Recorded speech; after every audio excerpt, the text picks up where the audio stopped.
Imagine trusting an AI with your health and ending up in the hospital, hallucinating, paranoid, and battling a rare poisoning condition. That's exactly what happened to a 60-year-old man who swapped table salt for sodium bromide after chatting with ChatGPT. This isn't just a cautionary tale about AI. It's a window into how easily misinformation can slip through even the most advanced algorithms. But here's where it gets controversial.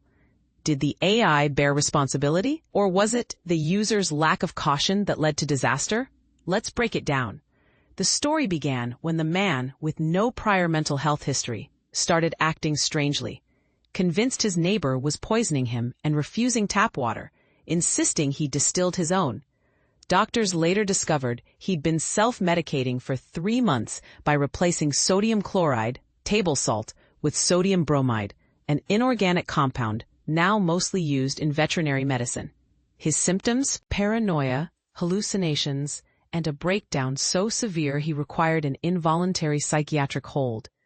According to a report in the Annals of Internal Medicine, the man's experiment started after reading about salt's health risks and seeking advice from ChatGPT. When the physicians behind the case study asked the AI themselves what could replace chloride, it suggested bromide, without warning about its toxicity or probing for medical context. A human doctor would have asked why we needed the information, the report noted.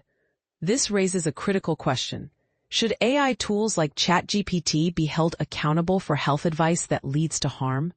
And if not, who's to blame when users take their word as gospel? Bromide toxicity, or bromism, was a common issue in the early 1900s, when the compound was in over-the-counter sedatives. It contributed to 8% of psychiatric admissions back then. Today, it's rare until the internet made it accessible again. Sodium bromide is still used for pets, but humans shouldn't touch it.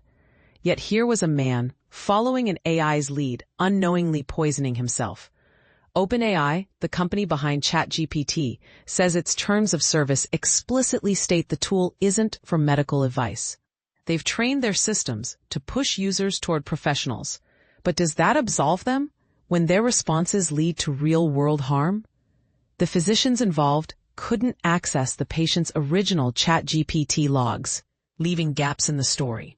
Was the AI's answer misleading, or was the user simply reckless? This case isn't just about one man's mistake. It's a mirror held up to our growing reliance on AI for decisions that demand expertise. Would you trust a chatbot with your health? Or do you think platforms like ChatGPT should do more to prevent dangerous advice? Share your thoughts. We'd love to hear where you stand.